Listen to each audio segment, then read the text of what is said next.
Hi అండి. ఈరోజు కార్తీక మాసం విశిష్టత తెలుసుకుందాం.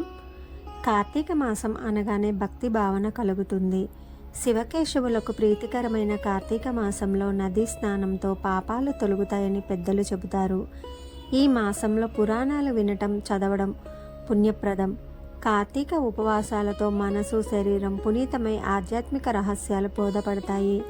పాపకర్మలు చేసేవారికి కోటి దీపాలు వెలిగించిన జీవితంలో వెలుగు ఉండదు. గంగా స్నానం కూడా సత్ఫలితాలను ఇవ్వదన్నది ఆర్యోక్తి. కార్తీక వ్రతాలు, పూజలు దైవానికి దగ్గర చేస్తాయి. ఈ మాసంలో ఉదయాన్నే నదీ స్నానం, 2 పూటల దీపం వెలిగించడం, పురాణ శ్రవణం, సామూహిక వనభోజనం మొదలైనవన్నీ ఆధ్యాత్మిక చింతనను వృద్ధి చేస్తాయి, ఆరోగ్యాన్ని పెంపొందిస్తాయి. కార్తీక మాసంలో శివకేశవులను ఒకే రూపంగా భావించి పూజిస్తారు. మనలో చాలామంది భోగభాగ్యాల వ్యామోహం అనే అంధకారంలో పడి అపురూపమైన మానవ జన్మను వృధా చేసుకోవడం సాధారణం. అట్లాంటి అజ్ఞానం నుంచి బయటపడే అవకాశం కల్పిస్తుంది కార్తీక మాసం. ఈ మాసంలో దీపానికి ఎంతో ప్రాధాన్యత ఉంది. దీప దర్శనం అలౌకిక ఆనందాన్ని కలిగిస్తుంది. కార్తీక పౌర్ణమి పుణ్యదినాన నదీ స్నానం చేసినప్పుడు కృత్తికా నక్షత్ర కాంతి శరీరంపై పడి అనారోగ్య సమస్యలు దూరం అవుతాయి. దీపం వెలుతురుతో శ్రేయస్సు, ఆరోగ్యం అందిస్తుంది. ఆవు నీతితో వెలిగించే కార్తీక దీపం సర్వ శుభాలను ప్రాప్తింపజేస్తుంది. ఆకాశంలో కార్తీక దీపాన్ని ఉంచటం వల్ల పితృదేవతలు తృప్తి చెందుతారు. అది పుణ్యలోకాలకి దారి చూపుతుంది అని పురాణాలు తెలియజేస్తున్నాయి. ధ్వజస్తంభానికి కార్తీక దీపాలను వేలాడదీసి లక్ష్మీనారాయణులకు హారతి ఇస్తున్నట్లుగా భావిస్తారు. దీపారాధన చేయటం వల్ల దేవతలు పరమ ప్రీతి నొందుతారు, సకల విజయము చేకూరుతాయి.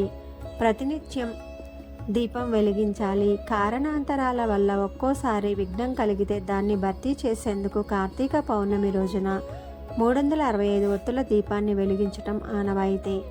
కార్తీక మాసానికి సమానమైన మరో మాసం, సత్యయుగానికి తొలతూగే మరొక యుగం లేవు. వేదాలకు సమానమైన శాస్త్రంగానే గంగా నదికి సాటి వచ్చే మరో నది లేదన్నది వాస్తవం.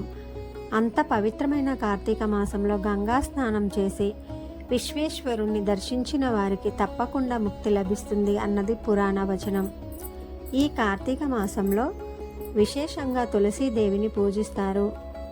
ఒక కార్తీక మాసంలోనే మనకు పండుగ వాతావరణం కనిపిస్తుంది. భక్తికి ముక్తికి సరైన మాసం కార్తీక మాసం. భగవంతునికి కావలసింది భక్తి, హంగు, ఆర్భాటం కాదు. శివకేశవులకు ప్రీతిపాత్రమైన కార్తీక మాసం వచ్చేసింది. శివకేశవులను భక్తి శ్రద్ధలతో ఆరాధిద్దాం.